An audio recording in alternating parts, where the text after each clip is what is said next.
pertanyaan saya yaitu kalau semisal tujuan Jakarta itu berubah di tengah jalan, apakah roadmap ini yang sudah dibuat masih relevan atau harus disusun lebih ulang dari awal? Contohnya misalnya saya ingin ngajar jadi guru BK, terus saya mengikuti seminar atau saya terus. tapi di beberapa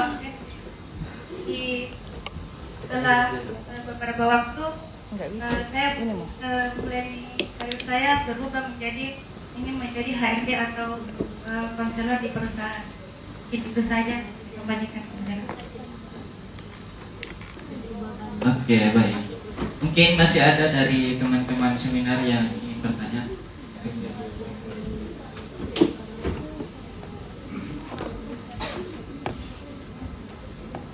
Jadi baik, terima kasih atas kesempatan yang diberikan kepada saya. Sebelumnya, alhamdulillahirobbilalamin. Salatu wassalamu ala asyrofil anbiya'i wal mursalin. Wassalamualaikum warahmatullahi wabarakatuh. Jadi baik, dari pemaparan dari pemateri tadi itu sangat-sangat bagus. Dan bagaimana kemudian saya menganggap itu bagus, karena itu bagian daripada diri kita untuk capai tujuan ke depannya. Dan saya melihat daripada tema dari seminar akhir planning memetakan potensi diri menuju ke tujuan sejahtera. Dan saya juga melihat materi dari yang dipaparkan oleh materi itu, bahwasannya itu adalah perjalanan hidup dan pemateri itu sendiri. Tapi kita tidak hanya kita tidak hanya melihat daripada itu, tapi kita bagaimana kemudian mampu melihat semata daripada realitas.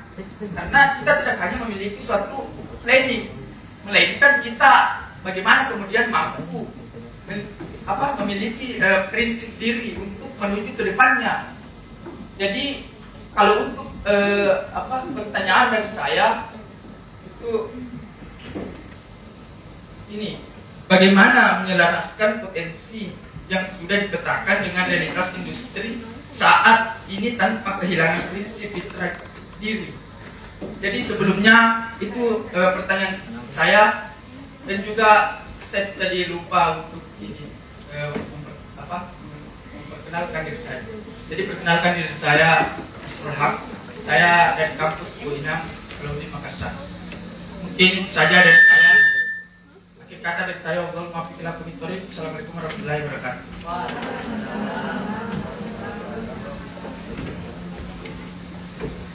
Baik, teman-teman sekalian, mungkin untuk pertanyaannya itu saja dulu. Nanti akan dijawab dulu oleh moderator. Kemudian jika waktu masih memungkinkan untuk diskusi dan tanya jawab, langsung dilanjut untuk sesi 2. Nah, untuk itu saya serahkan kepada narasumber untuk menjawab pertanyaan tersebut. Terima kasih. Mau jawab nih. Di depan itu kan. Mau jawab ke moderator. Oke, tadi pertanyaan pertama yang terkait mau switch karir ya. Awalnya mau jadi guru BK, cuma dari perjalanannya ternyata mending saya jadi HRD saja. Akhirnya susah kalau menjadi guru BK, tetap begitu, seperti itu ya. Nah, ini sebenarnya yang masuk di plan B-nya kita. Kan kita tujuan utamanya pasti menjadi guru BK toh. Nah, mungkin dalam perjalanannya kita sudah melihat-lihat kayaknya agak sulit saya kalau menjadi guru BK, karena kita harus ikut PTG lagi ya, pendidikan profesi guru sebelum bisa jadi guru BK. Ini pasti butuh biaya dan butuh yang lain-lain. Nah, itu tergantung orangnya ya, butuh waktu lama lagi. Belum tentu juga kalau sudah ikut PPG kita langsung lulus dari guru BK. Kalau sudah lulus juga, apakah sudah pasti ada sekolah yang terima kita? Nah, itu bisa jadi pertimbangan-pertimbangan sehingga seseorang itu akan berpindah karir. Nah, makanya di plan B-nya itu bisa banyak hal yang terjadi di situ. Kalau salah satunya tadi menjadi HRD, itu wajar terjadi. Dan kebanyakan orang tidak selalu pasti dengan tujuan utamanya yang dia dapatkan, karena tergantung bagaimana dia menjalani hidupnya ya. Ada yang mulus-mulus saja, ada yang pasti penuh benturan di dalam perjalanan karirnya. Nah seperti itu. Jadi tidak ada masalah kalau teman-teman switch pekerjaan, dan dari dalam menyusun roadmapnya itu bukan berarti harus diulang dari awal ya, karena kan ada yang sudah dijalani. Nah kalau mau dipetakan kembali, petakan pada saat teman-teman mulai berpikir untuk merubah karirnya. Daripada saat itu ubah tujuan utamanya menjadi HRD di perusahaan. Bagaimana cara menjadi HRD? Petakan di tahap-tahapnya seperti itu. Bukan berubah dari awal sekali ya semenjak hari ini, tapi nanti setelah berpikir akan merubah profesinya. Seperti itu. Bagaimana? Jelas atau ada yang mau ditambahkan lagi? Ya, seperti itu ya. Sama seperti saya yang berubah profesi ya, dari praktisi menjadi akademisi. Tidak saya bilang juga saya merubah pada karir saya, karena sebenarnya di awal saya sebenarnya sudah memikirkan akan keluar dari perusahaan ketika di batas akhir menjadi ASN. Kan menjadi ASN itu kalau S2 maksimal 35 tahun ya. Nah, jadinya saya mencoba peruntungan di tahun terakhir itu 35 tahun untuk menjadi ASN. Sebenarnya sudah ada dalam benak saya akan resign dari perusahaan umur 35 dan menjadi ASN. Seperti itu. Oke, untuk pertanyaan kedua, bagaimana cara menyelaraskan potensi tanpa kehilangan prinsip? Oke. Sebelumnya terima kasih atas masukannya terhadap materi hari ini. Kalau untuk menyelaraskan potensi tanpa kehilangan prinsip, ini sebenarnya masuk ke pemetaan minat dan bakat tadi. Jadi kita sebenarnya dalam memilih karir nanti ada baiknya memang dari awal sudah menentukan yang kita minati. Fokusnya di yang diminati saja dulu. Karena di situ kita akan mempertahankan prinsip-prinsip kita. Misalnya saya ingin bekerja di perusahaan yang mengizinkan saya sholat tepat waktu, karena tidak semua perusahaan itu bisa begitu. Nah, kebetulan tempat saya kemarin itu sangat diizinkan untuk sholat tepat waktu. Jadi ketika sholat duhur boleh pergi sholat asar boleh pergi sholat, dan bahkan di masjid semua orang pasti berjamaah di situ.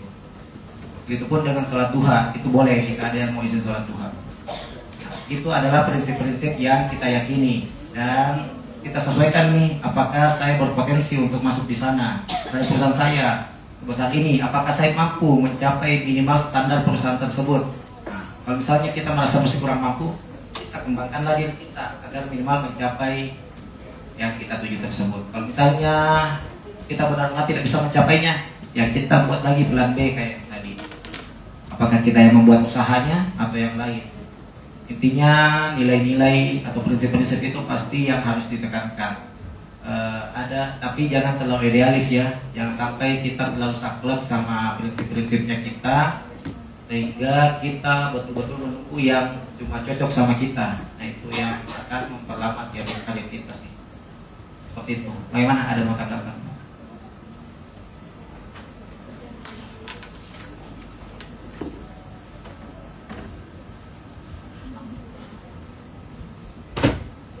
Jadi baik, tadi ada beberapa dijelaskan oleh materi bahwasannya itu kita harus bagaimana mampu sholat dengan 5 waktu dengan prinsip sendiri. Tapi kan saya tadi menanyakan suatu realitas sekarang, karena banyak yang kemudian prinsip itu dia kejar, tetapi pada akhirnya ia dipatahkan dengan susah payahnya. Nah, kalau begitu, bagaimana jika prinsip itu bisa atau dimaksimalkan untuk mampu dimaksimalkan untuk dicapai dengan berbasis fitrah itu sendiri. Artinya bagaimana kemudian prinsip ini itu mampu menjalankan sesuai dengan fitrah itu sendiri. Jadi mungkin saja. Terima kasih. Yang langsung bisa ya. Oke, mungkin di sini ada sedikit yang tidak sama ya cara pemikiran kita. Nah, kalau menurut saya prinsip itu sama dengan fitrah. Prinsip itu adalah fitrahnya kita. Kita mau apa, itulah fitrahnya kita. Seperti itu. Nah, yang mau saya tanyakan sebenarnya prinsip apa tadi yang dimaksud? Ada contohnya nggak? Maksudnya ketika kita ingin memiliki suatu prinsip dan ingin mencapai tujuan itu, tapi ketika kita dipatahkan oleh prinsip kita, bagaimana kemudian kita mampu menanggulangi kembali itu. Ini seperti yang saya bilang tadi sebenarnya. Karena kan kita ini memiliki prinsip yang pasti kita sangat pegang dalam kehidupan kita. Kita ingin pasti mencapai tujuan akhir yang sesuai dengan prinsip kita. Tapi kan sekali lagi tidak selalu apa yang kita inginkan itu yang kita dapatkan. Ya, tidak selalu yang kita inginkan itu yang kita dapatkan. Kadangkala kita harus sedikit mengalah, mengurangi prinsip kita supaya ya tujuan akhir kita tetap tercapai, tapi kita juga tidak kehilangan sepenuhnya prinsipnya kita. Seperti itu. Berarti bagaimana kemudian kita ini mempersiapkan plan-plan ini? Ya, sama dengan yang tadi ada career planningnya, mulai dari apa yang kita punya sekarang dan tujuan akhirnya seperti apa. Kalau misalnya dalam tujuan akhirnya itu kita harus merubah sedikit prinsipnya kita, nah katakan lagi prinsip apa yang harus saya sesuaikan. Seperti itu. Maksudnya potensi sama aja. Oke. Sekian. Oke, baik. Untuk pertanyaan terakhir saya persilahkan. Oke, baik. Dari Ketua Himpunan Bimbingan Konseling Pendidikan Islam, kami persilahkan. Baik, bismillah. Assalamualaikum warahmatullahi wabarakatuh. Sebelumnya terima kasih kepada Kakanda moderator yang telah memberikan kesempatan kepada saya.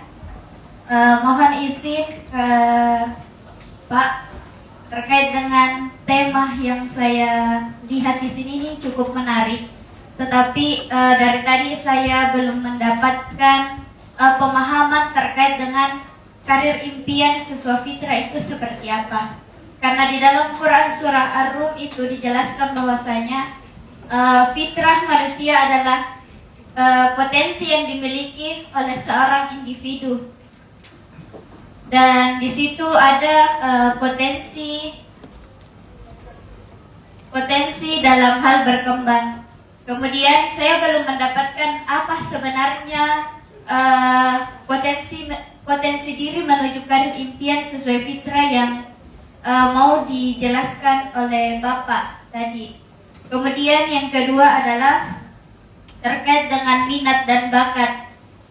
Bagaimana Pak ketika saya misalnya memiliki minat dan bakat di bidang seni, tetapi di perjalanan masuk ke kampus itu tiba-tiba saya memilih jurusan yang tidak sesuai dengan minat dan bakat saya. Apakah itu ada potensi untuk tidak berkembang atau seperti apa? Mungkin ada sedikit penjelasan atau mungkin tips yang bisa diberikan kepada saya yang mungkin sekiranya bisa dibilang salah jurusan. Begitu Pak. Mungkin itu saja, saya kembalikan ke moderator. Oke, baik, terima kasih atas pertanyaannya. Cukup menarik ini Pak pertanyaannya. Oke, tadi pertanyaan pertamanya terkait Adek belum melihat karir yang sesuai fitrah. Oke. Dalam penentuan karir sesuai fitrah ini pasti beda-beda setiap orang. Jadi bukan saya yang tentukan yang bagaimana fitrah yang bagus, bagaimana karir yang bagus. Bukan sesuai dengan apa keinginannya teman-teman. Bisa dilihat di yang sudah diisi tadi, minimal mulai sesuai minimal sesuai yang diisi, apa tujuannya teman-teman. Kemudian apakah tujuan itu sesuai dengan nilai hidupnya atau fitrahnya teman-teman. Di situ intinya sebenarnya. Bukan saya yang akan mengarahkan adik-adik untuk mencapai fitrahnya masing-masing. Tetap semua kembali ke teman-teman. Apa karir yang diinginkan dan bagaimana bisa menyesuaikan sama nilai-nilai hidupnya masing-masing atau fitrahnya. Seperti itu ya. Kemudian yang kedua terkait memiliki bakat dan minat, misalnya tadi menggambar ya, melukis apa? Saya dulunya punya cita-cita mau buka butik, Pak. Oke. Mau buka butik, namun ternyata lulusnya di BK. Tapi sempat daftar di jurusan Sempat. ya. Pak. Oke. Jadi apa tadi semua lagi? Jadi sebenarnya tidak dibilang gagal ya kalau misalnya kita ternyata masuk ke jurusan yang tidak sesuai sama bakat dan minat. Tadi itu saya jelaskan kalau kita bisa memilih jurusan atau kerjaan yang sesuai dengan bakat dan minatnya kita, itu ada di dimensi emas. Itu tujuan akhirnya kita. Tapi kalaupun tidak, ya mau gimana lagi? Apa yang bisa dilakukan sekarang ya memperdalam ilmunya di tempat yang ada saat ini. Misalnya sekarang sudah di BK toh, ya, berarti perdalam ilmunya di BK. Kalaupun tetap ada minatnya untuk membuka butik, kan tidak masalah. Bisa nanti setelah lulus tetap dilakukan. Malah bisa banyak link ke guru-guru BK. Seperti itu. Banyak yang bisa dimaksimalkan. Walaupun pada saat ini jurusannya tidak sesuai dengan minat dan bakatnya. Seperti itu sih. Ya. Semuanya kembali ke pilihannya Ade. Apakah akan memaksimalkan apa yang sudah dijalani saat ini atau tetap mencoba kembali ke tujuan utamanya. Seperti itu. Kalau saya sih sarannya tetap jalani apa yang ada sekarang sambil tetap menjalankan apa yang diinginkan. Kan tidak harus lewat jalur kuliah toh kalau membuka butik misalnya. Oke, seperti itu. Ada lagi? Aman ya? Ya, terima kasih. Saya kembalikan ke moderator. Baik. Terima kasih atas segala perhatiannya dan juga yang telah bertanya dan cukup interaktif di forum ini. Dan juga untuk kakak narasumber, kami ucapkan banyak terima kasih atas materi yang telah diberikan kepada teman-teman. Selanjutnya teman-teman sekalian, masih ada narasumber kedua, dan untuk itu saya kembalikan dulu ke Master of Ceremony. Ya, baik, terima kasih. Sekali lagi mari kita beri tepuk tangan kepada pemateri kita, materi yang menarik dengan penyampaian yang luar biasa. Sekali lagi kami ucapkan terima kasih kepada Kakanda Abid Raisardi Abdullah MPSI Psikolog selaku pembicara kita pada hari ini. Hadirin yang berbahagia, sebelum kita melangkah ke sesi penyampaian materi kedua, mari kita sejenak meregangkan otot dan menyegarkan pikiran. Untuk itu saya persilahkan kepada tim Ice Breaking untuk memandu sesi kita pada hari ini. Kepadanya saya persilahkan untuk maju ke depan.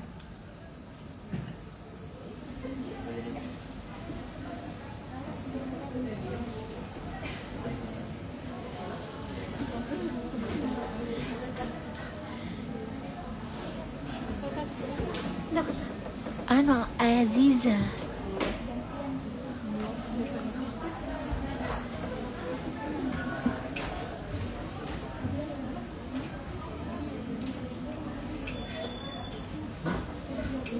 Sini kan. Apa? Lilin, sini. Gitu.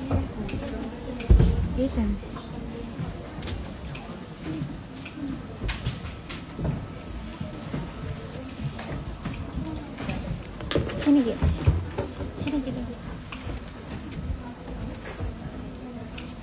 Di situ mah kita duduk. Kenapa? Di sini kita duduk. Masih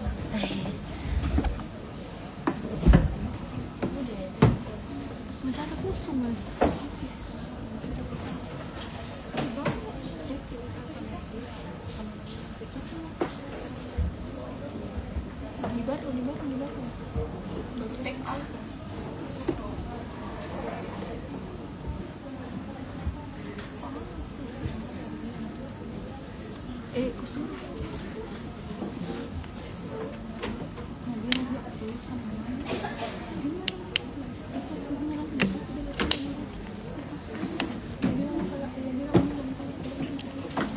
Lilin.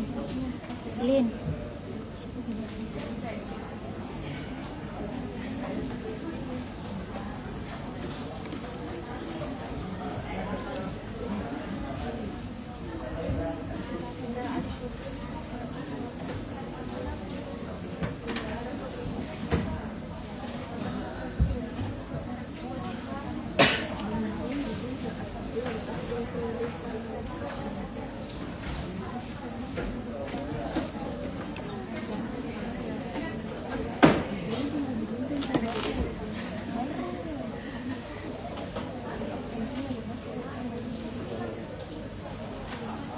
Selamat bergabung.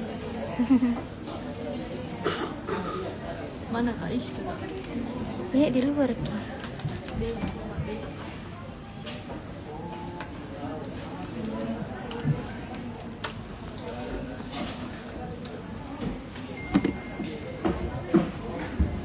Ya, bagaimana peserta seminar, masih semangat? Oke, untuk ice breakingnya dipersilahkan untuk berdiri dulu.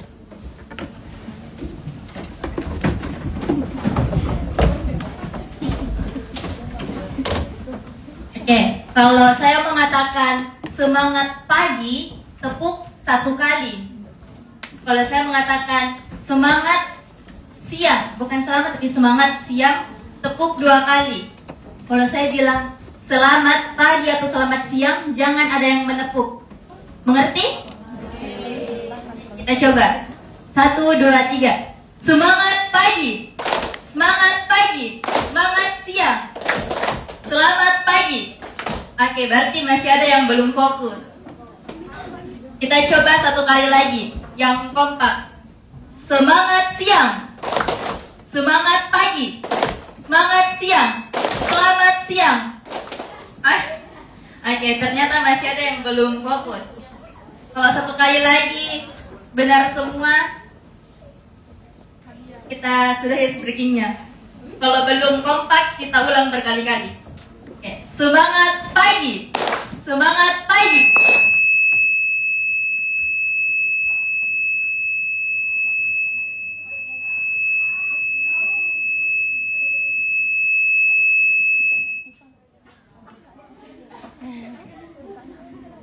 Oke, 1 kali lagi. Semangat pagi. Semangat siang. Selamat siang. Oke, 1 kali lagi. Semangat pagi. Semangat siang. Selamat pagi. Oke, 1 kali lagi ya. Selamat pagi. Berarti tidak ada yang fokus. Oke, silahkan tepuk tangan semua. Ya, silahkan kembali duduk di tempatnya masing-masing. Oke, karena pemateri kedua sudah berada di tengah-tengah kita, selanjutnya saya persilahkan kepada moderator kedua atas nama Azizatun Nisa untuk memoderatori materi selanjutnya. Kepada saudari Azizatun Nisa, saya persilahkan dengan hormat untuk naik ke depan.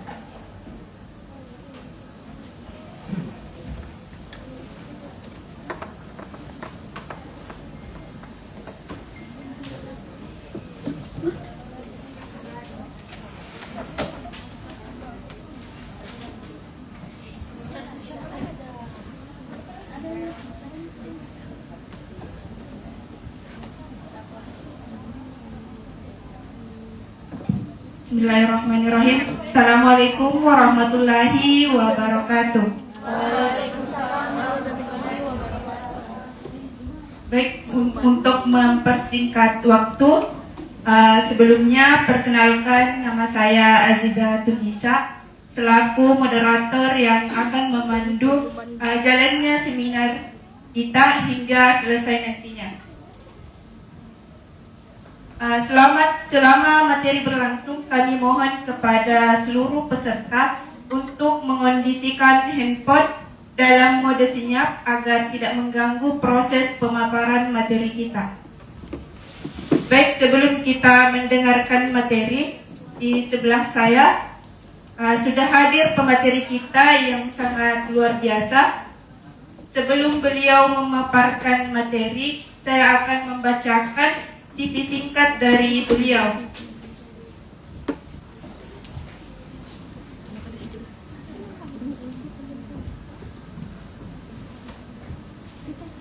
Nama Abu Rizal Fatwa Ramli, SPC MPC Psikolog, merupakan seorang psikolog industri dan organisasi sekaligus Certified People Development yang memiliki pengalaman hampir 10 tahun di bidang pengembangan organisasi, manajemen talenta, serta asesmen psikolog. Beliau saat ini aktif sebagai dosen program studi kriminologi di Institut Andi Sapada serta ARD di Amsterdam Institute. Selain itu, beliau juga berpraktik sebagai psikolog dan asesor profesional yang telah menangani berbagai proyek dan seleksi eksekutif BUMN, instansi pemerintah dan perusahaan swasta. Kemudian beliau menyelesaikan pendidikan sarjana psikologi di Universitas Negeri Makassar dan magister psikologi profesi di Universitas Mercu Buana Yogyakarta. Dengan pengalaman profesional, publikasi ilmiah, serta berbagai sertifikasi di bidang pengembangan SDM dan asesmen psikologi, beliau diharapkan dapat memberikan wawasan dan inspirasi yang bermanfaat bagi kita semua. Untuk selanjutnya, saya persilahkan kepada Bapak Abu Rizal Fatwa Ramli, SPC MPC Psikolog. Dengan ini saya persilahkan.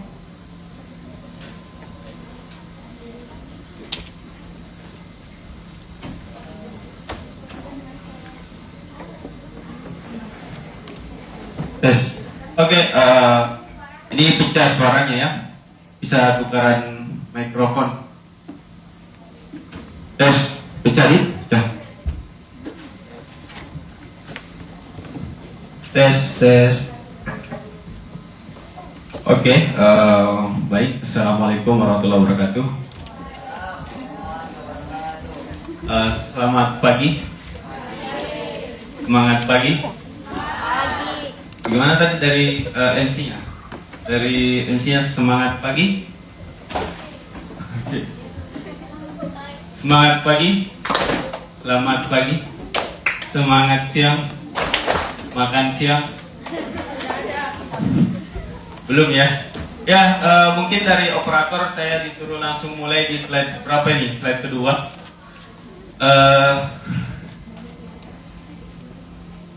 Ya, sebelum saya lanjutkan, mungkin tadi ada yang belum disebutkan dari moderator. Jadi, ya betul, saya seorang psikolog, tapi saya menangani lebih ke penjurusannya ke industri dan organisasi, kurang lebih sama Kak Abid. Seperti itu. Jadi, kalau tadi menyimak sesi 1, sebenarnya sempat terrefleksi juga ke saya tentang switch career. Jadi kalau mau dibilang switch career, saya beberapa kali sih switch. Sebelum lulus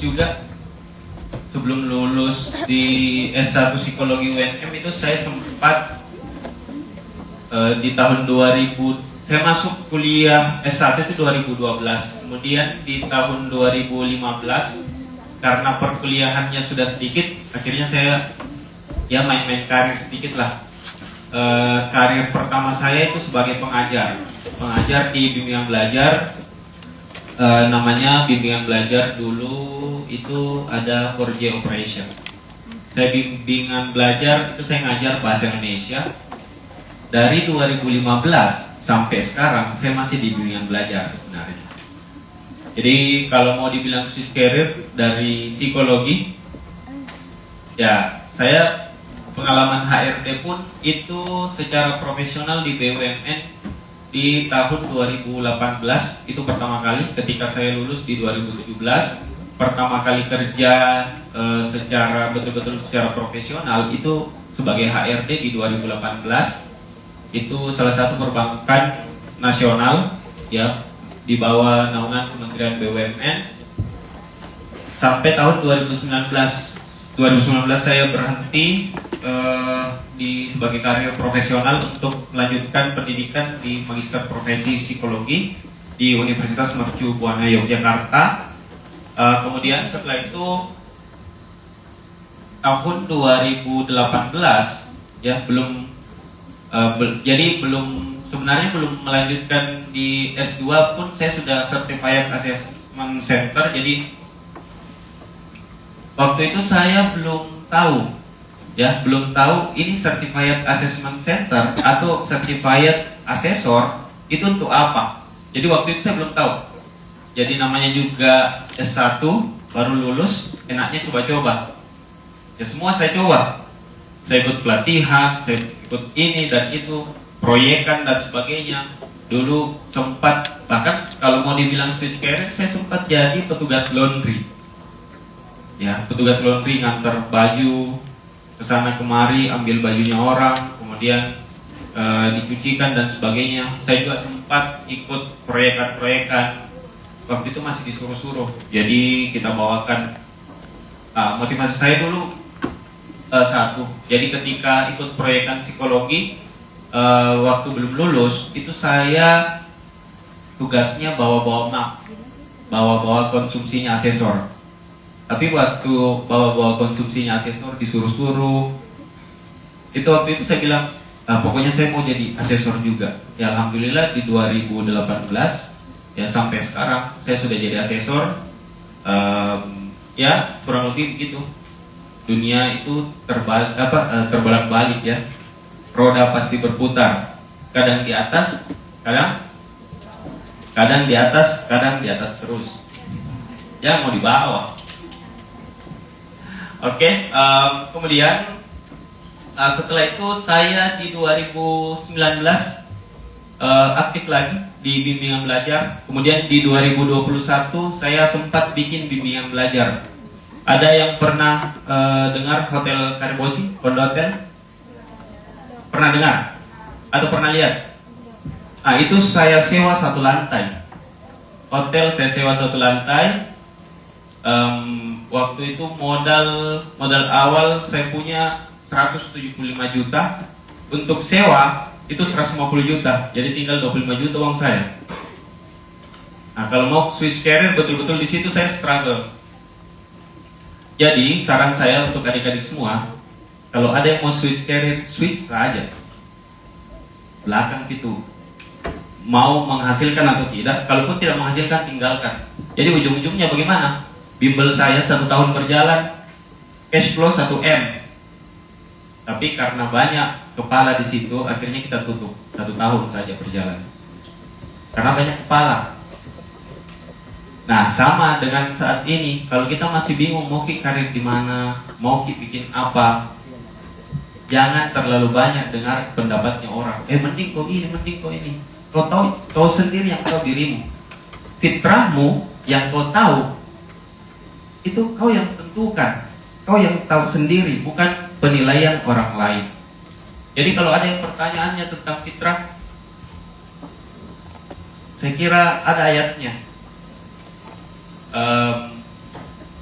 Saya lupa lagi ayatnya. Jadi kurang lebih artinya seperti ini. Kullu mauludin yuladu alal fitrah. Alhamdulillah saya masih ingat-ingat. Nah, pelajaran-pelajaran waktu saya masih pesantren. Dulu saya pesantren 6 tahun. 3 tahun SMP di Soho Tulisat, di Pangkep, kemudian lanjut di Jawa Tengah di Solo. 3 tahun SMA. Jadi kembali lagi ke ayatnya. Kullu mauludin yuladu alal fitrah. Setiap anak manusia, setiap manusia itu dilahirkan atas fitrahnya masing-masing. Nggak bisa deh. Sekali bawa baju. Jadi kalau ada yang bertanya, saya belum tahu fitrahku. Coba UMI, coba kau tulis semua. Kalau kau ditanya siapa kau, kamu mau jawab.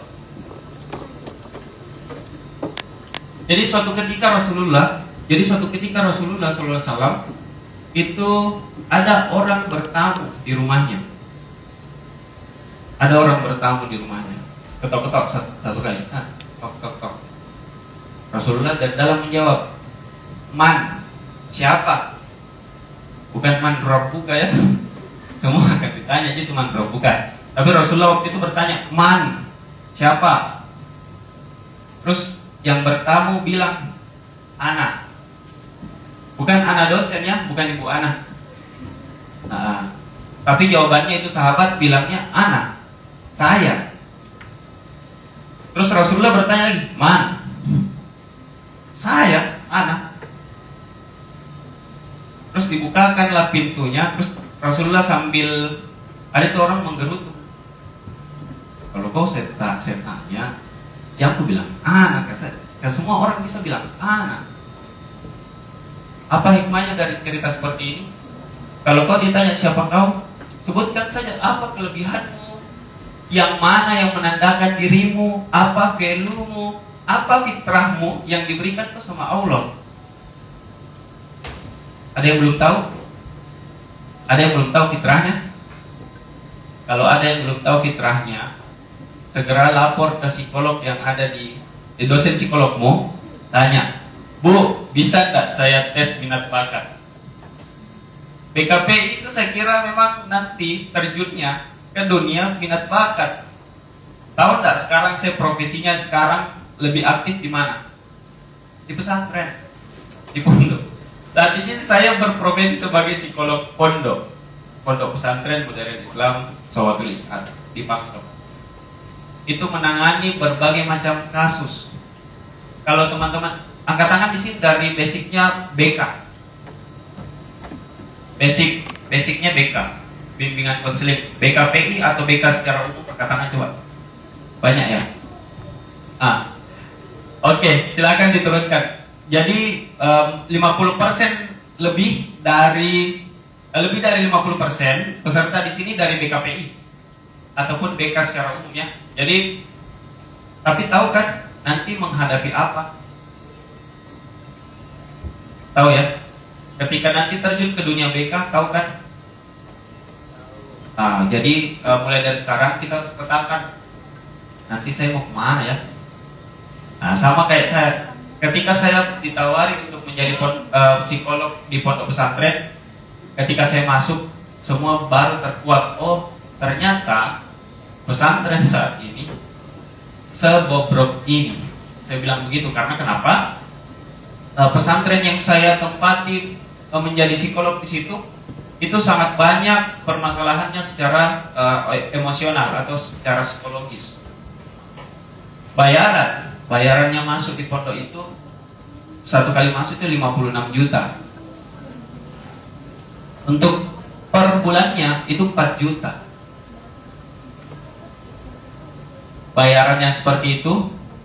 Jangan berharap anaknya bisa lolos dari masalah emosional. Di sinilah perannya kita BKPI ataupun BK secara umum. Nanti koordinasi sama psikolog. Seperti itu. Jadi kalau mau switch career, sebelum switch tentukan memang targetmu apa sih? Seperti itu. Jadi itu baru pengantar ya. Jadi saya akan membawakan materi tentang spirit of career. Spirit of career di sini yang kita kaitkan dengan keislaman. Karena memang TOR yang dikirimkan oleh panitia ke saya ya seperti itu. The spirit of career itu tentang untuk menuju keberkahan. Ya baik, alhamdulillah pagi ini kita masih diberikan kesehatan ya, berkumpul di ruangan yang luar biasa. Ya saya tidak expect bilang di Unismu ada ruangan yang bagus seperti ini. Karena jujur saja kita di UNM belum ada nih. Maksudnya di sejajaran prodi atau fakultas itu kita belum punya yang seperti ini. Terakhir yang saya cek ya, seperti itu. Nah, alhamdulillah kita masih diberikan nikmat untuk duduk bersama dalam suasana yang bahagia, luar biasa. Terima kasih kepada moderator, juga kepada narasumber pertama tadi, Kak Abid, senior saya ketika menempuh pendidikan S1 Psikologi di Psikologi UNM. Ya, tadi sudah dibekali tentang the self hack. The self hack itu cara mengenali diri. Jadi ibaratnya kalau sudah dibuatkan caranya, sama kayak kalau kita mau pergi ke Bira misalnya. Ada orang yang belum pernah ke Bira bertanya, bagaimana cara ke Bira? Oh, kalau mau ke Bira, tergantung mau naik apa dulu, kendaraan umum atau kendaraan pribadi. Dia jawab kendaraan pribadi. Oh, kalau kendaraan pribadi, ikuti mengikut saja ini jalan terus. Kita lewati Goa, Sakalar, Jejen Ponto, Bantai, sampai di Bulukumba. Di Bulukumba nanti pertigaan SPBU, ambil kiri kanan. Nah, terus maki itu sampai di ujung itu dapat maki Bira. Itu cara mengenali tujuan. Nah, sekarang tadi Kak Abid sudah menjelaskan cara mengenali diri itu bagaimana. Bahkan tadi sempat sangat-sangat interaktif, ada SWOT, analisis SWOT diberikan supaya kita bisa lebih mengenal diri kita sendiri. Nah, tugas saya di sini sebenarnya melanjutkan pengenalan diri itu, perjalanan kita dalam mengenali jati diri, memahami fitrahnya kita sebagai apa di sini. Nah, tadi kan kita sudah tahu apa potensi, ya kan? Potensi saya apa sih? Nah, sekarang pertanyaannya menjurus sedikit. Untuk apa potensinya? Untuk apa potensi dan menuju kemana itu potensi? Kemana arahnya? Seperti tadi judulnya, yang menuju keberkahan. Ya, tadi ada yang bertanya bagaimana sih fitrah yang betul-betul mungkin yang bisa saya pahami, yang bisa saya jadikan pedoman agar hidup saya lebih berkah. Ya, silahkan simak slide atau penjelasan saya berikut ini. Jadi sebelum saya lanjutkan, angkat tangan di sini yang mau kaya raya. Semua orang mau kaya sayang, ya. Kaya itu enak. Enaknya itu kalau jadi orang kaya. Ini kan kita belum merasakan bagaimana punya penghasilan.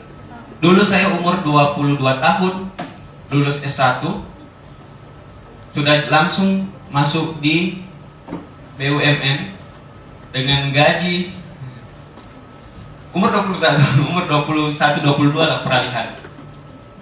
Gaji itu sudah 5 juta dulu. Nah, bayangkan dengan gejolak anak muda, per bulan kau dapat segitu, terus per tanggal 15 di top up lagi rekeningmu sama pimpinan. Bagaimana tiap poya-poya hidup. Nah, tapi mau kemana semua itu? Ya, seandainya mungkin saya bertahan, mungkin saya sudah punya nih passive income, ya. Ibaratnya yang kita biasa baca lah di Threads.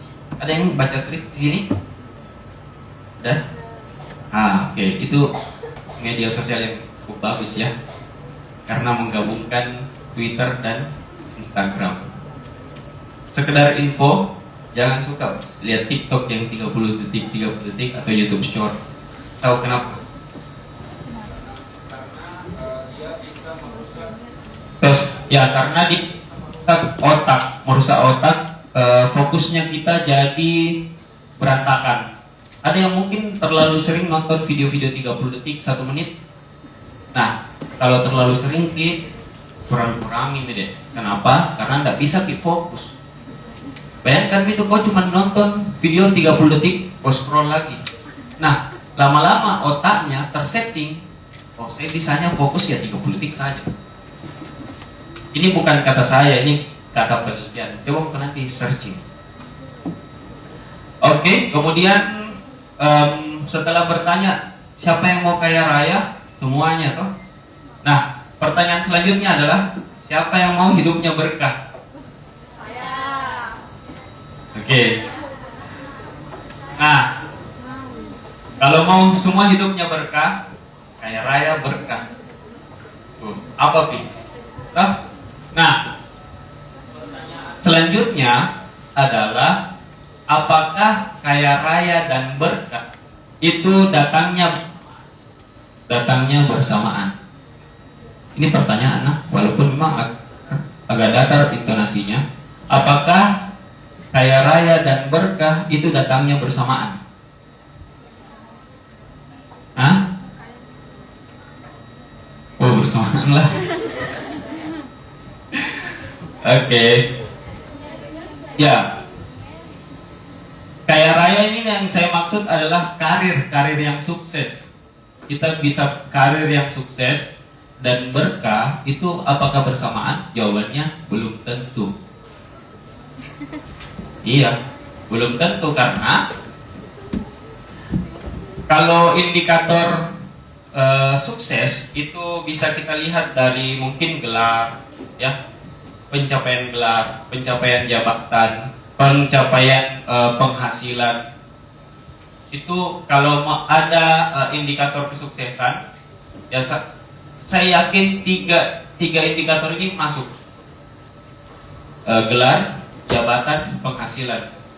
Tapi jangan salah, ini semua dalam keislaman itu penting.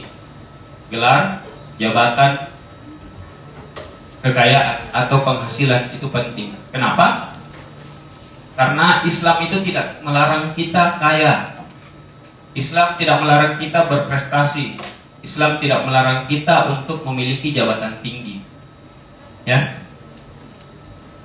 Nah, tetapi kita tentunya tahu ada juga orang, ya, yang mungkin penghasilannya besar tapi hatinya gelisah, keluarganya berantakan. Ada. Ya, kalau sering nonton insert pagi-pagi brownies, ya pasti tahu-tahulah gosip-gosip seperti itu. Banyaknya uangnya, padahal kenapa bisa cerai, Dik? Kenapa bisa hancur rumah tangganya, Dik? Nah, jadi bukan titik beratnya adalah di banyaknya uang atau penghasilannya besar atau jabatannya tinggi atau gelarnya banyak. Bukan indikatornya di situ, tapi indikator utamanya adalah keberkahan. Ada orang yang mungkin penghasilannya tidak sebanyak orang lain, tapi dia masih tenang hidupnya, hatinya masih sudah tidak gelisah, ya kan? Keluarganya baik-baik saja, romantis dan sebagainya, ya. Jadi kuncinya adalah di keberkahan itu sendiri. Kita bagaimana mensyukuri, nah itu baru bisa dikatakan keberkahan. Tapi dalam artian sendiri, berkah itu apa sih? Ada yang tahu apa itu berkah? Nah, ada? Ada yang tahu berkah? Angkat tangan. Yang benar dapat coki-coki. Masih ada yang makan coki-coki sekarang?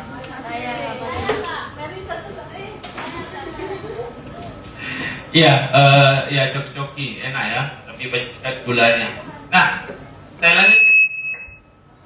Selamat pagi. Jadi berkah itu sendiri bahasa Arab sebenarnya. Dari kata apa? Barok dan kah. Nah, barokah. Ya bukan warung, bukan nama warung, tapi ini memang dia bahasa Arab.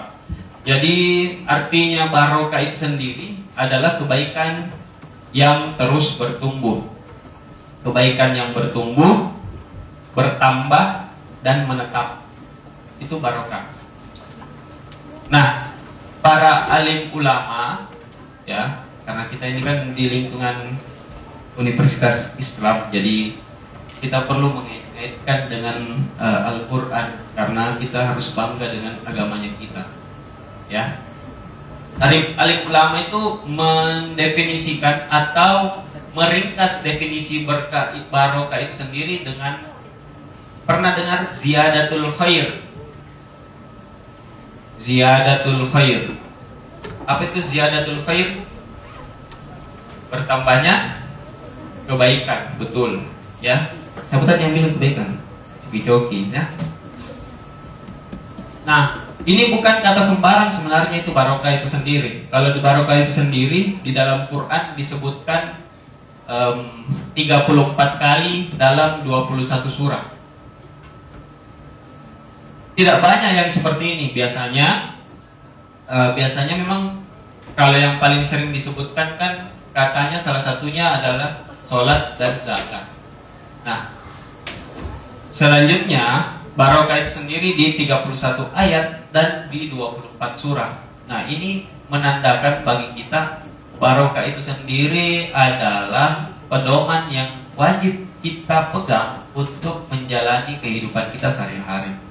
Nah, sebentar juga akan saya jelaskan tentang bagaimana konsep yang bisa kita pegang agar hidup kita itu bisa berkah.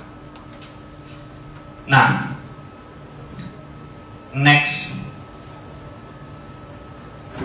4 hal yang akan kita bahas. Yang pertama adalah memaknai karir, ya. Memaknai karir itu sebagai apa? Sarana berkarya, bertumbuh dan memberi manfaat. Asik. Kemudian mindset profesional, ya, karena memang ini persiapan adik-adik semua mau lulus kan ya? Siapa yang semester akhir semua di sini? Angkat tangan. Oke, mantap ya. Kalau semester akhir, saya mau sampaikan bahwa skripsi terbaik adalah skripsi yang dikerjakan. Kerja skripsi.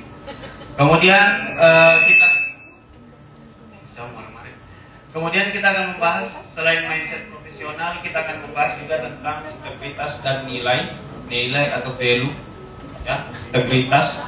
Di dalam Al-Quran juga ada integritas. Integritas ini satu hal yang kita mudah untuk definisikan tapi sulit untuk dilaksanakan. Kemudian terakhir juga kita akan membuat personal commitment. Personal commitment ini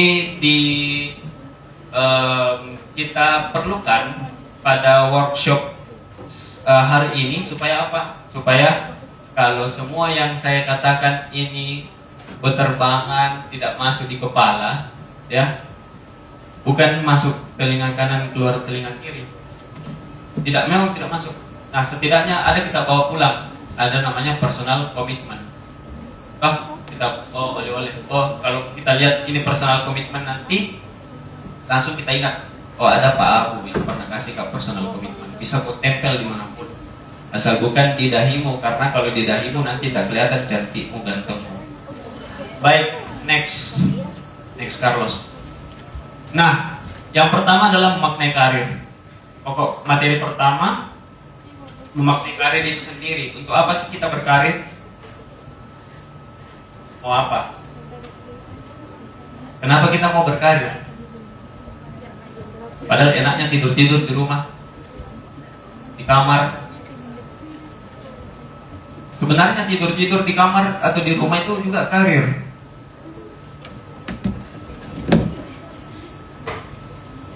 Ya, asal kau tidak miskin. Iya kan?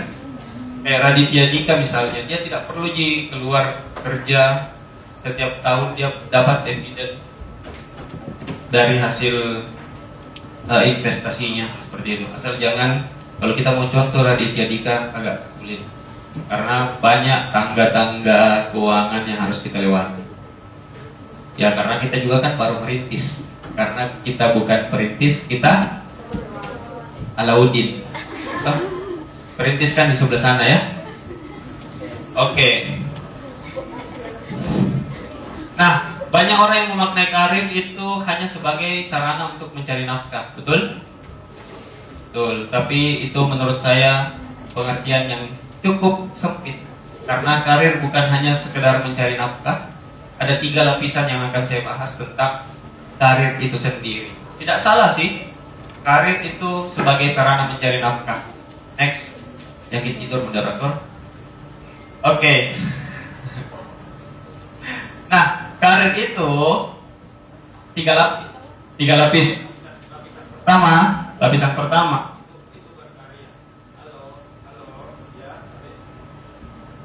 Halo, oke. Lapisan pertama adalah berkarya. Berkarya itu bagaimana?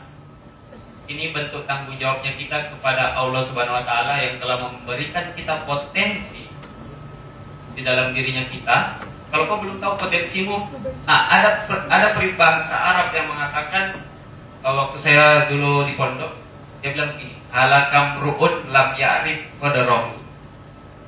Celakalah, hancurlah seseorang yang tidak tahu dirinya. Jadi kenali memang potensimu. Kalau kau belum kenali potensimu, tidak tahu cara mengenali potensi, saran saya ada beberapa. Pertama, stop scrolling, karena itu memakan waktu. Stop scroll. Ya, mulai kau bicara sendiri. Apakah ini? Kau pernah nggak kalian scrolling terus tiba-tiba masa begini terus kak? Nah sebenarnya itu hati kecilmu suruh kau, jangan scrolling terus, tapi kau baca bukumu.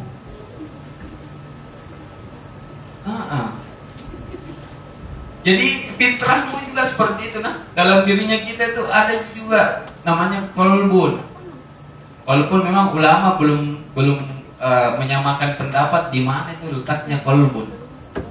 Ada orang yang bilang hati, tapi kolbun menurut para ulama yang tidak bisa terlihat seperti itu.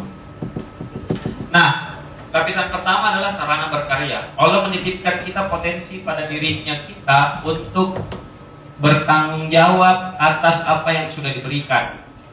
Jadi dengan potensi yang diberikan oleh Allah Subhanahu wa taala kepada kita sebaiknya apa? Berkarya. Misalnya kalau kau suka tulis saja. Dulu saya suka sekali menulis bahasa Arab. Tahu apa yang saya tulis? Quran. Dulu waktu saya masih SMP, itu saya suka sekali kalau mau menghafal.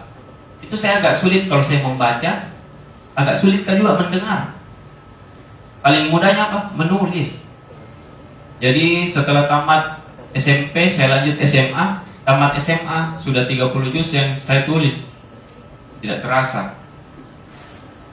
Ya.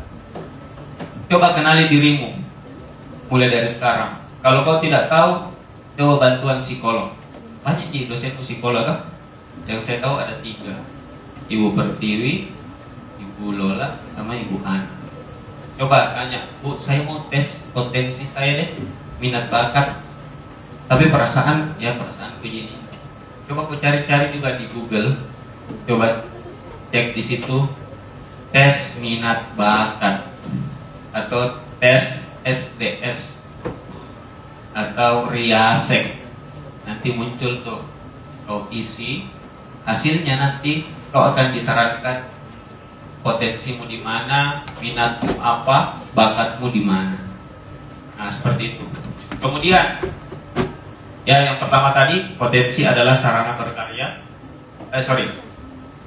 Karir adalah sarana untuk berkarya. Kemudian yang kedua, lapisan kedua di atasnya berkarya adalah bertumbuh. Jadi karir itu sendiri adalah ruang kita untuk bisa bertumbuh, bukan hanya dari untuk menandakan kita bukan hanya 0 pada saat kita masuk ya di dunia karir, bukan 0 terus-terusan, tapi kita sampai 10 atau bahkan lebih dari 10 atau bahkan tak terhingga seperti itu.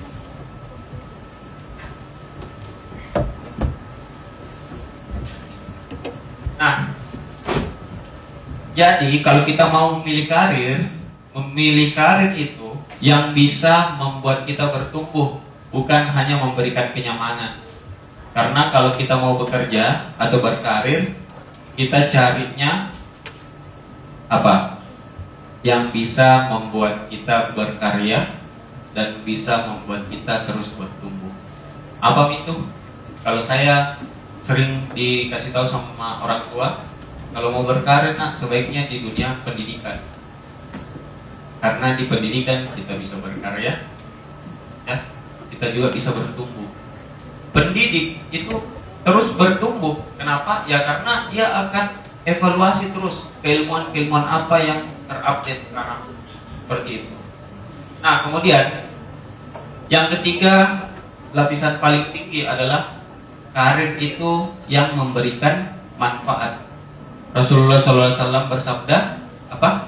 Khairun nas anfa'uhum linnas. Sebaik-baik manusia adalah, ada orang yang bilang paling bermanfaat. Ada, kalau saya setujunya bukan yang paling bermanfaat, tapi yang bermanfaat. Minimal kau bermanfaat dulu.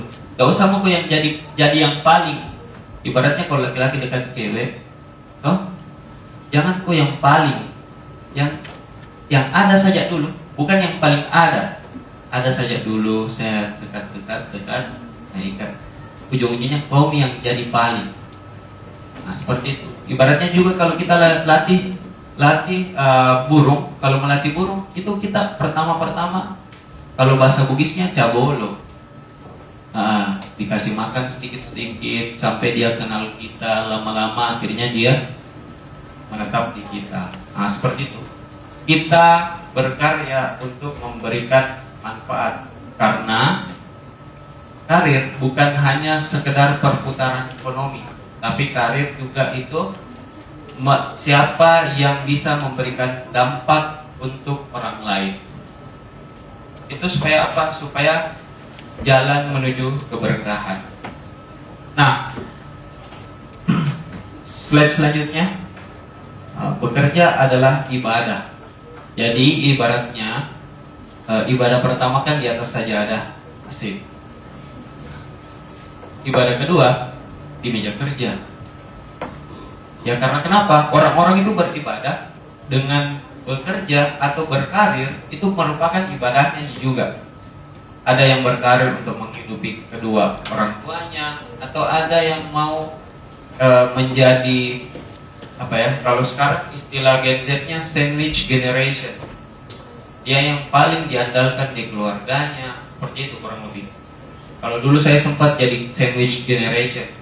Kenapa? Karena orang tua saya sakit-sakitan, mama saya. Jadi bapak saya urus mama, kakak saya lagi program kedokteran. Kebetulan dokter gigi sekarang. Jadi sebelum lulus itu betul-betul ketika itu saya memutuskan untuk bekerja, pertimbangannya bukan karena saya tidak mau S2, tapi pertimbangannya adalah karena tidak ada lagi yang berpenghasilan di keluarga. Karena kakak saya waktu itu menempuh pendidikan dokter gigi, koas gitu. Nah, tidak ada tuh yang menghasilkan. Adik saya pun masih sekolah. Jadi ketika saya lulus S1, langsung saya kerja. Di mana tempat yang paling banyak gajinya, di situ saya. Nah, supaya apa? Supaya saya bisa menghidupi, saya bisa kirimkan mamaku, bapakku, kemudian kakakku, dan uang sekolahnya adikku. Nah, alhamdulillah setelah kakakku sudah jadi dokter gigi dan sekarang sudah jadi dokter gigi spesialis, jadi ya dibalik lagi dia lagi jadi sandwich generation-nya ya. Nah, ibadah itu bekerja itu bukan hanya sekedar siklus ekonomi saja yang kita jalankan sehari-hari, tapi bekerja itu ya salah satunya adalah tujuannya ibadah. Nah, seperti itu. Jadi kalau di Quran itu ibadah atau untuk bekerja, indikator bahwa pekerjaan kita itu merupakan ibadah. Yang pertama adalah ikhlas, kedua adalah amanah, ketiga kejujuran, tanggung jawab, etos kerja, disiplin, kerja keras, dan profesionalisme. Itu ada kurang lebih 6 indikator ketika bekerja itu dibilang ibadah. Ya, seperti itu. Jadi sebentar juga kita akan bahas kapan sih ini dikatakan sudah pekerjaan kita sudah dinilai ibadah dan dinilai sudah berkah. Nah, sebentar kita akan bahas seperti itu. Nah, kemudian kalau di ayat kan ada surah At-Taubah ayat 105 di situ. Bekerjalah kamu maka Allah, Rasulnya, dan orang-orang mukmin akan melihat pekerjaanmu. Ini bekerjalah. Baik, kerja kok. Oh, kalau di bahasa sehari-hari tak, baik, kerja kok. Dan bekerjalah. Kalimat perintah. Nah, jadi kita disuruh bekerja. Kalau kita bekerja, Rasul, Allah, dan orang-orang yang beriman itu melihat pekerjaannya kita. Seperti itu. Jadi kalau sekarang kita belum bisa bekerja karena masih fokus untuk bertanggung jawab sebagai anak orang tua yang sedang dibiayai untuk menempuh pendidikan. Jadi walaupun kita saat ini belum bekerja, ini sudah bisa dinilai ibadah karena merupakan bagian dari pelaksanaan tanggung jawab sebagai seorang anak. Nah, untuk bekerja dinilai ibadah, yang pertama benar niatnya. Niatkan dulu, niatnya untuk apa nih? Kemudian kalau niatnya karena Allah, insya Allah dimudahkan. Kemudian yang kedua adalah benar caranya. Selain niat, ya caranya juga harus benar. Halalan thayyiban. Ya, ditempuh dengan jalan yang halal, jujur, dan sungguh-sungguh. Nah, next. Pertanyaannya, apa itu keberkahan? Masih panjang nih, masih ada 42 slide. Nah, pesannya mungkin kopi. Tidak, jadi kurang lebih masih ada di berapa slide di ini operator jadi tahu. Jadi, nah, apa itu keberkahan? Berkah itu sama dengan bertambahnya kebaikan atau ziyadatul khair. Selain bertambahnya kebaikan, bertambah nilainya, meluas manfaatnya, menenangkan hati. Bertambah nilainya bagaimana? Kebaikannya berlipat, bukan berhenti pada diri sendiri. Ya, connect lagi ke tadi, khairun nas anfa'un nas. Ada orang yang penghasilannya itu sedikit, tapi dia bisa bermanfaat untuk lingkungannya. Dengan apa? Dengan cara berkarya. Selain itu juga dengan cara mungkin bersedekah atau menyisihkan sedikit demi sedikit apa yang dia sudah dapatkan. Meluas manfaatnya bukan hanya untuk pribadi manfaatnya, tapi untuk keluarga, umat, ataupun lingkungan sekitar. Jadi biasa kalau kita tinggal di lingkungan-lingkungan yang kompleks seperti itu, ya biasa ada permintaan sumbangan-sumbangan, ya supaya itu manfaatnya semakin luas. Nah, keberkahan juga itu bisa menenangkan hati, menghadirkan makna dan ridho Allah Subhanahu wa taala. Next. Nah, kemudian ada membangun mindset profesional. Membangun mindset profesional dimulai dari kita bahas tentang mindset dulu. Di mindset sendiri itu ada namanya karyanya Pak Dweck, Carol Dweck namanya, penulis buku The Psychology of Success. Itu di bukunya dia tulis tentang mindset. Jadi psikologisnya orang-orang yang sukses itu salah satu yang paling berpengaruh adalah mindset. Kenapa? Karena kalau di bukunya itu dia tuliskan ada 2 mindset untuk orang-orang secara umum. Yang pertama adalah fixed mindset. Kasih next sedikit. Yang pertama adalah fixed mindset, yang kedua adalah growth mindset. Fix itu fix ya nih.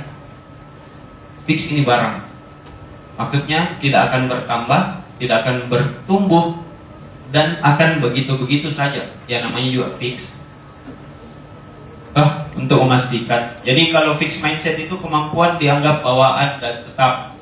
Orang dengan fix mindset, dia merasa bahwa kemampuannya ini adalah bawaan dari lahir dan itu bersifat tetap. Contohnya apa? Contohnya pernah dengar temanmu bilang begini, gak jago kak, saya memang matematika. Pernah dengar temanmu bilang begitu? Itu nih fix mindset. Nyatanya yang paling sukses adalah growth mindset. Ada Ada juga itu kalau fixed mindset dia biasa bilang memang saya begini orangnya, emosional kak.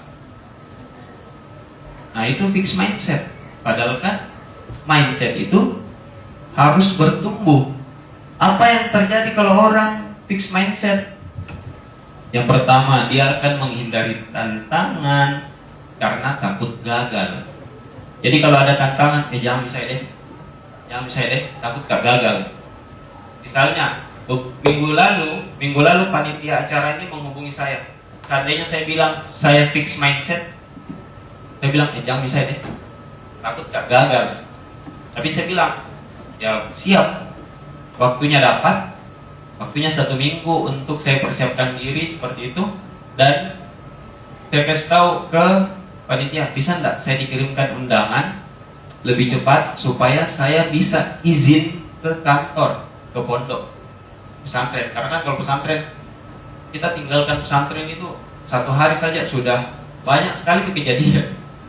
Karena bayangkan orang dari berbagai macam suku, budaya dan sebagainya bersatu dalam satu tempat, bagaimana tidak berhamburan?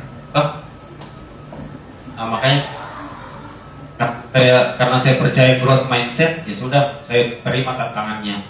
Nah, kalau fixed mindset juga itu kritik akan dirasa sebagai ancaman. Ada yang temanmu di sini, jangan ditunjuk temanmu, tapi pernah kau merasa kau kritiki temanmu, tapi itu temanmu tidak terima. Weh, siapa itu yang paling besar suaranya? Fixed mindset.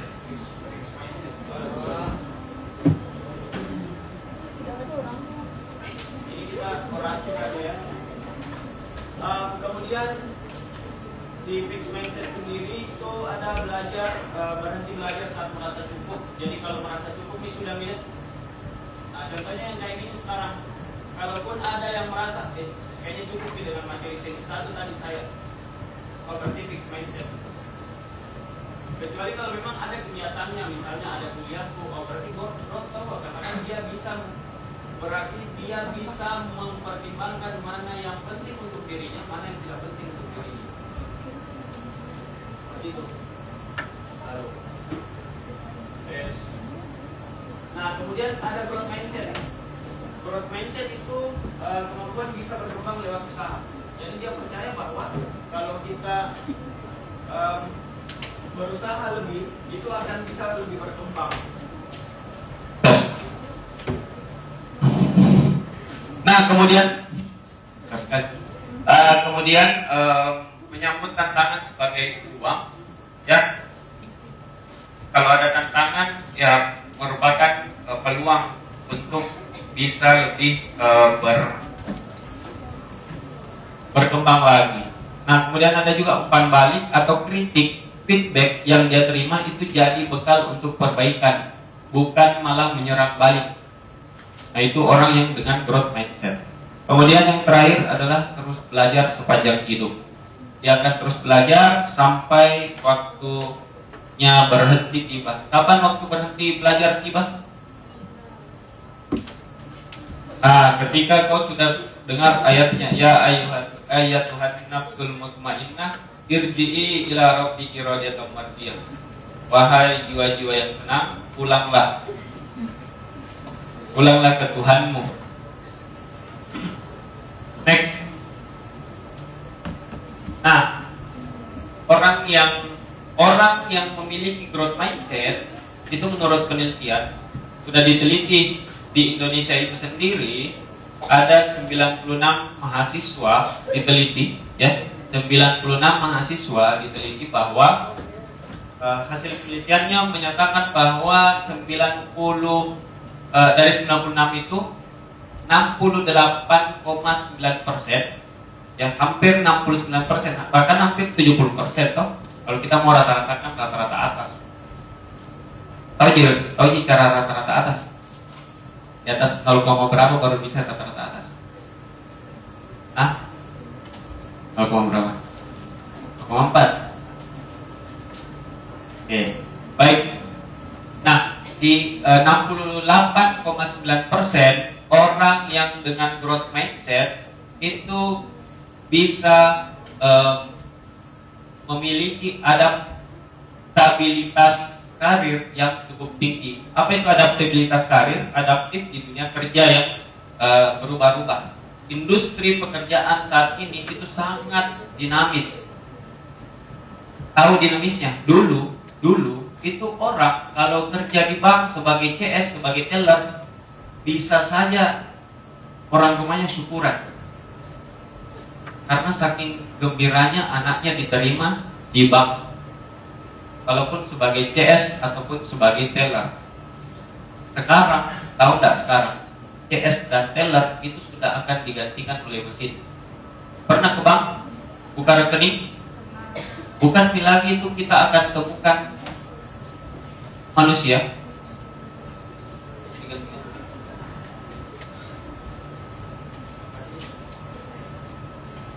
Nah, bukan lagi kita temukan manusia yang membantu kita untuk membuka rekening, tapi mesin ATM. Langsung keluar itu mesin ATM, ya. Nah, orang yang punya adaptabilitas tinggi, orang yang punya growth mindset yang tinggi itu akan mudah beradaptasi dengan kondisi industri.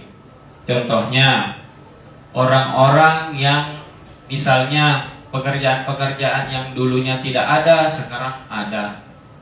Ya kan?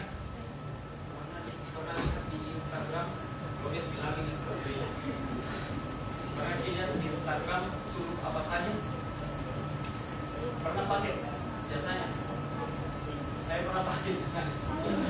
Dulu itu saya cuma membayangkan bahwa bisa nggak sih ada orang kita pesan untuk disuruh-suruh. Sekarang ada. Nah, jadi kita tidak bisa membayangkan kalau kita punya fixed mindset. Kita butuh growth mindset supaya bisa menyesuaikan kreativitas kita dengan kebutuhan. Ini sekarang kita sedang di dunia pendidikan, ya, dididik untuk memiliki pemikiran yang cukup kreatif untuk apa? Untuk bisa survive di dunia yang akan datang. Nah, seperti itu. Transformasi digital membuat Kompetensi usaha. Jadi kompetensi teknis, ya, kemampuan teknis itu orang cepat kalah. Apa yang tidak bisa kalah? Growth mindset. Atau apa itu growth mindset? Pemikiran yang bertumbuh.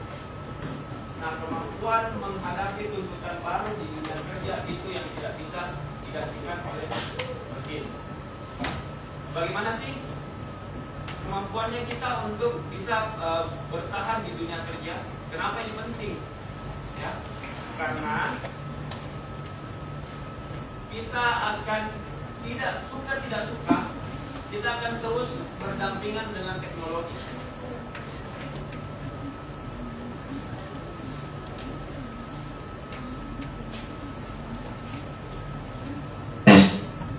Nah, seperti itu. Jadi di bukunya Dweck itu menjelaskan tentang mindset itu tadi, mindset orang yang sukses. Ada fixed mindset. Kalau fixed mindset itu orang yang tidak bisa bertumbuh. Kalau growth mindset itu yang akan memegang peranan yang cukup besar di kemudian hari. Jadi growth mindset bisa memastikan bahwa adaptabilitasnya adaptasinya terhadap kondisi yang terus berubah-ubah semakin sesuai dengan kebutuhan lingkungan. Kemudian bagaimana orang yang adaptif itu sendiri di dunia kerja itu sendiri. Nah, yang pertama adalah terbuka untuk umpan balik atau terbuka untuk feedback. Apapun orang yang sampaikan kepada kita, itu kita harus terbuka. Supaya apa? Supaya kita bisa adaptif. Ibaratnya kita kemana-mana itu jangan kosong, jangan jangan dengan gelas yang penuh. Karena kalau kita kemana-mana dengan gelas yang penuh, maka yang ada adalah tidak terbuka terhadap umpan balik. Jadi kita kemana-mana misalnya bergaul, jangan dengan gelas yang penuh, tapi gelas yang kosong. Supaya apa? Supaya kita bisa memandang ada perbedaan dari orang lain yang bisa kita lihat, yang bisa memunculkan insight-nya kita, pemikirannya kita. Kemudian lincah menghadapi perubahan. Ketika ada tantangan langsung berubah. Oh, kalau plan A tidak bisa, ya plan B. Tapi itu semua penuh pertimbangan. Sebelum kita laksanakan, kita sudah memang di dalam pikirannya kita sudah ada apa yang akan kita lakukan. Kemudian untuk tetap adaptif terhadap tuntutan zaman, itu kita bisa belajar sebanyak ayat. Next.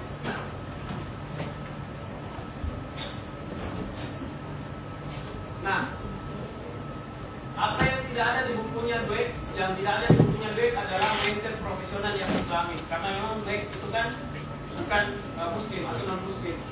Saya tambahkan ada namanya ikhtiar maksimal, ikhtiar, tawakal, dan itqan dan ihsan. Ikhtiar maksimal adalah berusaha sebaik mungkin. Nah. Jadi fokusnya adalah proses dari awal sampai tidak, kalau akhir hasil. Dari awal sampai tidak ada ujungnya. Proses selama dia masih berproses, itu namanya ikhtiar maksimal. Maksimalkan di situ, keluarkan semuanya, usahakan sebaik mungkin. Hasilnya bukan berusaha dari awal sampai akhir, karena hasilnya adalah tawakal. Tawakal itu bagaimana? Tawakal itu berserah. Apapun nanti Allah kasih, Kak, itu mau. Karena seberapapun kita berusaha, ya, kalau kita bergantung pada hasilnya, kalau kita berharap hasilnya sesuai dengan usaha yang kita berikan, usahanya kita sedikit, tapi hasilnya kita mau banyak. Kan rata-rata sekarang penyakitnya seperti itu. Usaha minim, hasil maksimal. Nah, seperti itu ya. Jadi makanya ada namanya tawakal pada hasil. Ya, tawakal pada hasil itu bisa menyerahkan segala hasil, apapun nanti saya sudah maksimal nih, apapun hasilnya ini Allah bisa aja tentukan. Terserah nih Allah mau kasih ke berapa. Usahaku 100, Allah kasih ke 10, tidak apa-apa. Kalau memang begitu di jalan. Tapi percaya tidak, karena semua itu sudah diatur sama Allah. Tidak ada satu helai daun pun yang jatuh ke muka bumi dan tidak dihitung sama Allah. Tapi percayalah, rencananya Allah selalu lebih indah dari apapun. Cuman karena Allah bilangnya begini loh, saya tidak menurunkan ilmuku 100%. Berapa persen yang Allah turunkan ilmunya? 1% untuk dibagi ke semua manusia di muka bumi. Makanya biasa kita tidak, makanya wajar kalau kita merasa kenapa begini, jadi kenapa begini Allah rencanakan tadi, karena memang tidak sampai keilmuan kita untuk menalar apa rencananya Allah. 1% jadi bagi-bagi. Ya, misalnya Ibu Ana kan lagi S3, berapa persen memang menambil? Prof. Habibie misalnya, almarhum, berapa persen memang menambil? Maka wajar sekali gitu deh, wajar sekali. Kalau ada orang yang kita kan di sini di bimbingan, kita kan di sini dia begini, kita di sini kan bimbingan konseling itu kan mengajarkan mengarahkan orang lain untuk mencapai titik puncaknya dalam misalnya kalau karirnya, jangan judgement ya, karena orang semuanya berproses. Keilmuan kita itu dangkal. Karena memang tidak dipungkiri Allah cuma kasih kita 1% untuk dibagi-bagi ke semua orang. Kemudian ada ihsan dan ihsan. Ihsan dan ihsan itu bekerja tuntas, rapi, berkualitas, itu ihsan. Seolah Allah menyaksikan, walaupun Allah selalu kita lupakan. Ya,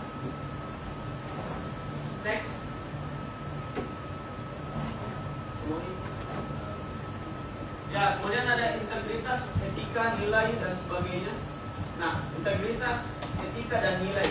Karakter adalah fondasi yang membuat kita bisa terus sampai di titik ini, itu karena karakternya kita sebenarnya. Nah, di dalam pembahasan ini ada namanya integritas. Seperti tadi yang saya sebutkan, integritas itu bagaimana? Apa integritas? Apa itu integritas? Ada yang tahu integritas? Hah?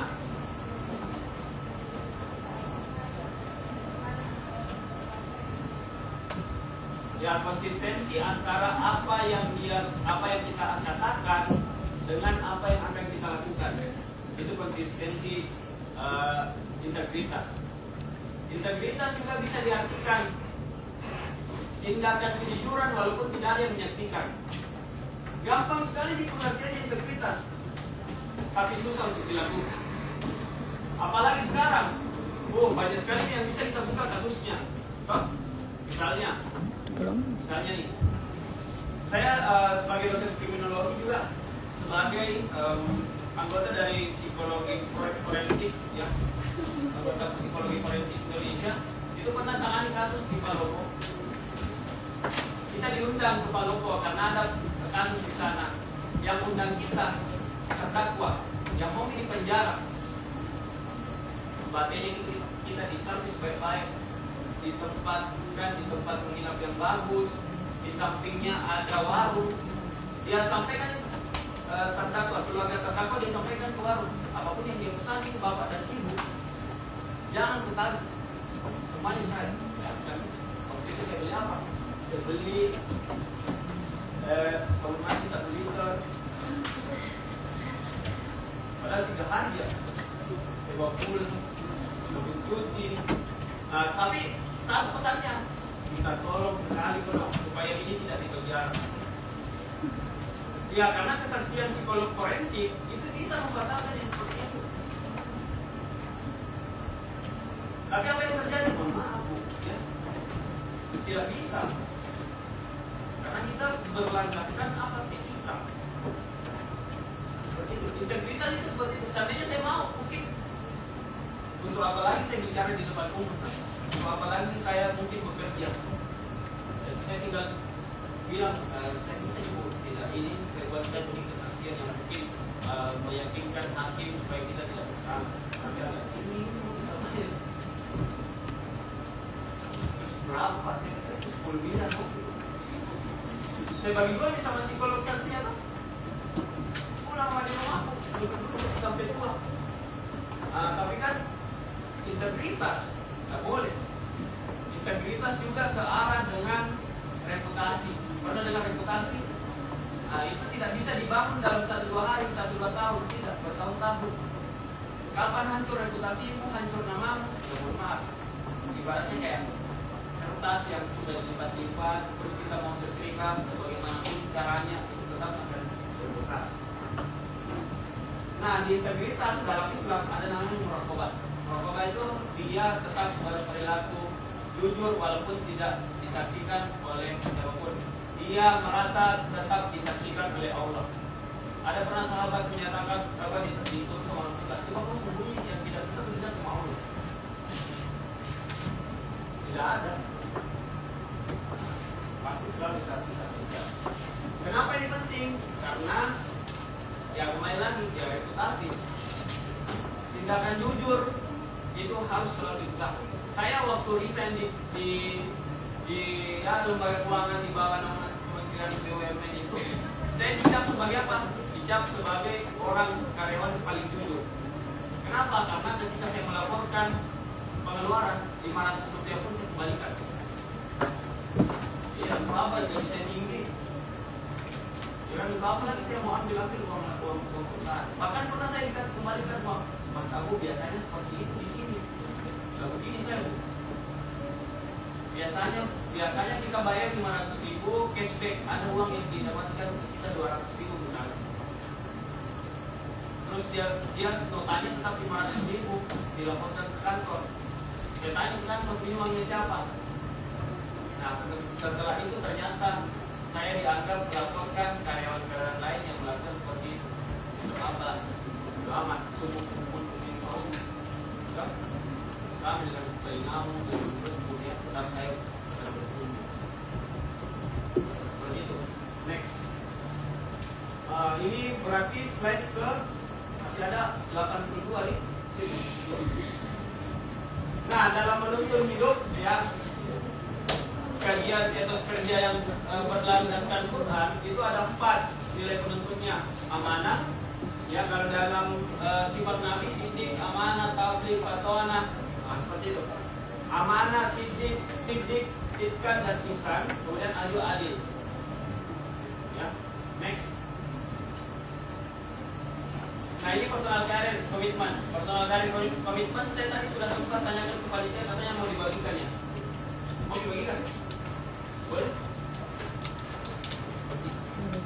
Ini personal career komitmen pribadinya kita terhadap karirnya kita. Nanti akan saya bantu untuk mengisi.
Sudah dapat semua?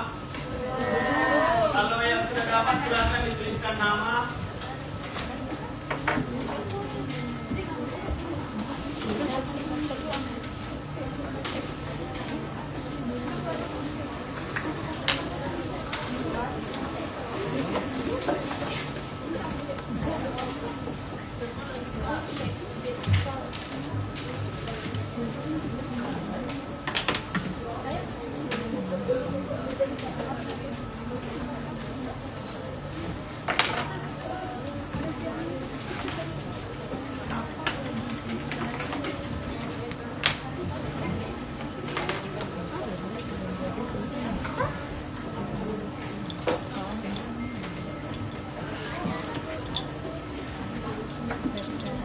Sudah tulis nama? Sudah tulis nama, terus bisa ditulis juga kodinya apa? Ya, ini kamu punya maka punya kode saja.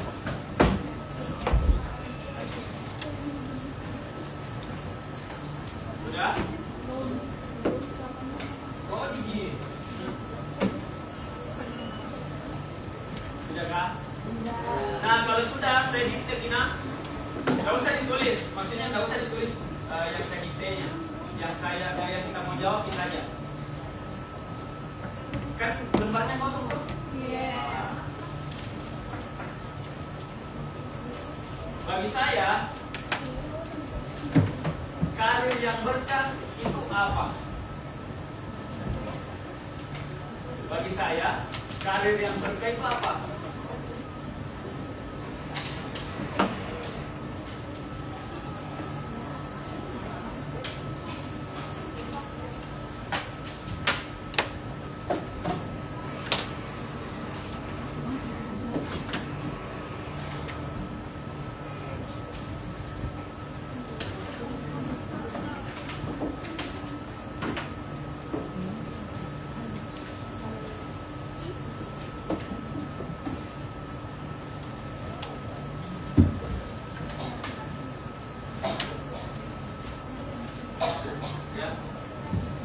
Sudah tuliskan masing-masing pendapatnya karir berkah itu apa? karir yang berkah itu apa?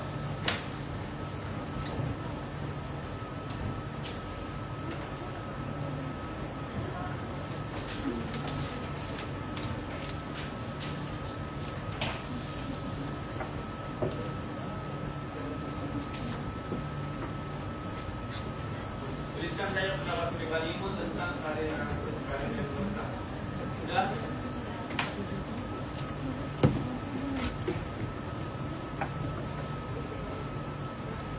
Sebenarnya ada format ini, sudah saya buatkan. Nanti kalau mau, ada nanti nomor handphone yang bisa dikasih. Kalaupun mau konseling tentang konseling karir atau tentang apapun itu, nanti ada kontak juga sih. Silakan. Sudah, kesuksesan yang berkah itu apa? Karir yang berkah itu apa? Nah, selanjutnya adalah kesuksesan seperti apa yang benar-benar kamu cari.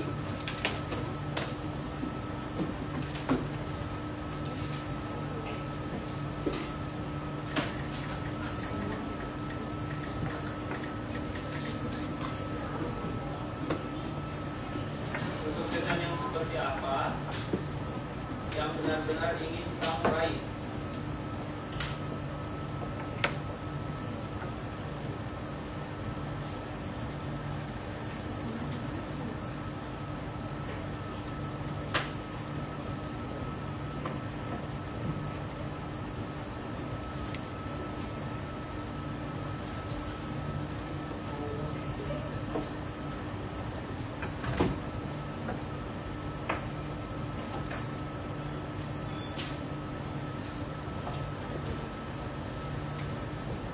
Selanjutnya adalah manfaat yang ingin saya berikan bagi orang lain melalui karir saya. Manfaatnya apa?